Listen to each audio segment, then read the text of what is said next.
Welcome to the metal element practice for the 100-hour foundation course. Please start this practice with about 5 sun salutes. These later element flows always floor-based, so must start warming the body up, and then we'll continue with another mobilizational warm-up here in the form of cat-cow. Jen is demonstrating this sit bones up, elbows drop, head lifts, exhaling as you really tuck into the cat, and then inhaling as you come back into cow, dropping the shoulders and elbows, exhaling as you come into cat, and then back into neutral spine for the next pose. We've required a nice long spine because we're going to add rotation. Slotting the right hand under, making sure you keep your neck nice and long and the ear rests on the side. You can use that left hand as support, lifting the elbow if you need to. And then when you breathe here, feel the rotation of the spine. If you can take it to the next stage, tuck the left toe under and lift the left knee. Here you can breathe again, maintaining the pose here, or if you have balance, lift that left hand, rotate, and then drop the palm facing out behind the back and see if you can reach the inside of the thigh. Breathe here.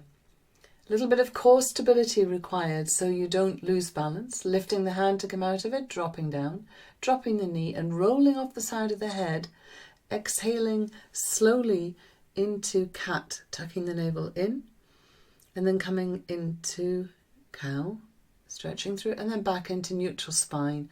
We're going to do the opposite side. So your left hand posts through, lengthen through the neck, drop the left ear. And then you tuck the right toe under and lift the right knee off the floor when you have your balance. When you're ready, extending the right hand up if you want to, turn the palm, wrap it around the top of the other thigh and breathe here. If at any point you're taking this beyond the practice and your abilities to do this, just drop into the pose before.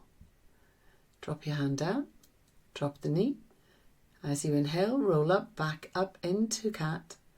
And then inhaling as you come into cow and exhaling as you come back into cat. It's mobilizing the spine, having done this practice. So here we're going to fold our feet and roll over, moving your body down the mat and come into straight and flat legs. Here we're going to do Supta Baddhangusthasana, single leg toe posture. Keep that left leg a firm foundation. So the left foot is flexed. The left hand is resting on the top of the left thigh. Your index and middle finger are hooked around the right toe. Heel is pushing towards the ceiling. Toe is making an effort to come down towards the shins. Your chin is into your neck. So you get a lovely, really big stretch going through the back end of the body. It's fantastic for the central nervous system, this stretch. You breathe here. And as you maintain the foundation on that left hand, the leg goes off to the right side. Just really feel the foundation more than the extension. If you focus on foundation, the extension will take care of itself. And then take an inhale. As you bring the leg back up into the center, and then you bend up the left leg, you cross your right ankle over your left leg, reach your hands through the space. And here we're doing posture very attractively called dead pigeon, but it's fantastic for the hip flexors, so just for the piriformis, working on the hips. Drop that foot, drop the other foot back down to starting on the other side. So this time you're going to foundation the right leg, flex the right foot, reach middle and index finger up for the left toe, and then extend forward again. So pushing the heel up, bringing the toe down, softening the elbow if you need, bringing the chin into the neck so you're keeping the whole of this kinesthetic chain of the back end nice and stretched. Maintain that right foundation as you extend the left leg as before. Focus, as I've said before, more on the foundation than you do on what's happening to that leg. Just breathe and allow the stretch to happen. Bring your leg back up and again bend the right leg and cross the left ankle over that right leg, slot the hand between and gently helping that leg forward, and you'll feel it right in the hip. It's very good for working with any sciatic problems as well, this. Breathe here and then drop the feet. Coming all the way down into stretch position. So we're going to move a little bit further down the mat because we're going to here attempt a shoulder stand. So Jen's going to bend her knees and we're going to reach behind her knees. And some of you may need a little bit of momentum to get you up there. So bringing the hands behind the knees, tuck the knees in and just roll a couple of times till you feel the point of balance at the top of the shoulders. And when you've got that point of balance, drop your hands onto the pelvis and then work your hands down. Sometimes easier to find the position by shortening the lever. So you bend your knee, maybe cross your ankles together, and then work your hands a little bit further down the rib cage and then extend. So as you can see here, Jen is right on the top of her shoulder blades, which is where you want to be in this pose.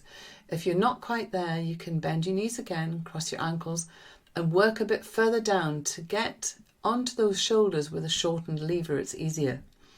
Once you get into the position, you're up there and you work on between 8 and 20 breaths. Don't do 20 breaths to start with. You need to build this practice.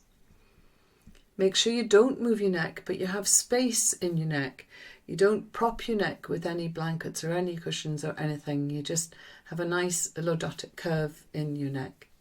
Breathe here until you're ready to go to the next level, which is Halasana. Gently and slowly lowering straight legs over the head, pointing your toes and letting your toenails land on the floor. Lift above the knees into the quadricep muscle and then lace your hands behind and squeeze into the shoulders so you get a nice bit of lift in the shoulder blades. Breathe here. Nice inhaling and exhaling, maintaining the squeeze and maintaining the lift above the knees so you have space to breathe. It's fantastic for jet lag, this one particular pose. It's working right through those bladder channels again on the central nervous system. Drop the hands flat and very, very slowly work down through each vertebra of the spine. Don't be in a hurry. Allow each one to come down. When you get the pelvis drop, bend your knees and just gently hug the knees into the chest, and you can move the pelvis around till you drop your feet all the way down. Turning the palms up into Shavasana. Now if you could stop here if you want to, or you can do a little back bend after this. So you're dropping on your forearms and your hands extended. Rest on your elbows and look up, and then gently push on the forearm and lift in the middle part of the chest, so the upper thoracic chest, placing the head on the floor. Keep pushing down on the forearm and allow the whole of this upper body to stretch, pointing the chest backwards. Push down the forearm again to come out of it, moving your head from side to side to undo any tightness or tension you may have in your neck. And then again, bend your knees up into your chest and slowly move around sacrum. So you're breathing here. Just feeling the sacrum stretch out. And again, turn the palms up, hands facing the ceiling for Shavasana. Again, an invitation to do Shavasana, or you may want to experiment with headstand if you are doing headstand in practice. Headstand is a forearm stand, it's not a headstand. So you're crossing and folding your elbows, you lace your fingers inside the elbows and you extend the hands forward, making your hands into a basket. Drop your forehead and top of your head onto the ground, sorry, not forehead. Support the back of the head, but you're pushing down on the forearm here. You can't really see very easy with Jen. Let your feet come slowly forward so you do not jump up into these poses. You just gently feel the stretch. Maybe lifting one leg to see what it would feel like, and maybe dropping that, or lifting the other. Don't be in a hurry to straighten the legs. Keep pushing down on those forearms. Up in armpits, the top of your head is not on the floor, it's a forearm balance. Working with practice, when you feel steady enough, you extend the feet all the way up. Using bandha, using that navel to spine to feel the stretch. Pushing down on the forearms all the time so the top of the head isn't feeling any pressure. Lower very slowly the legs down halfway if you can. Building strength here and maintaining this, taking it all the way up again. This again takes some practice. This video is a demonstration of how to, but it will take some practice to be able to develop the strength to do this posture. Again, exhaling and lowering all the way down this time. Making sure you don't lift your head. Go right into Balasana or Child's Pose, extending the hands, maybe spreading the knees, or even coming back with your hands to a really restful, relaxing Child's Pose. Stay here for quite a few breaths.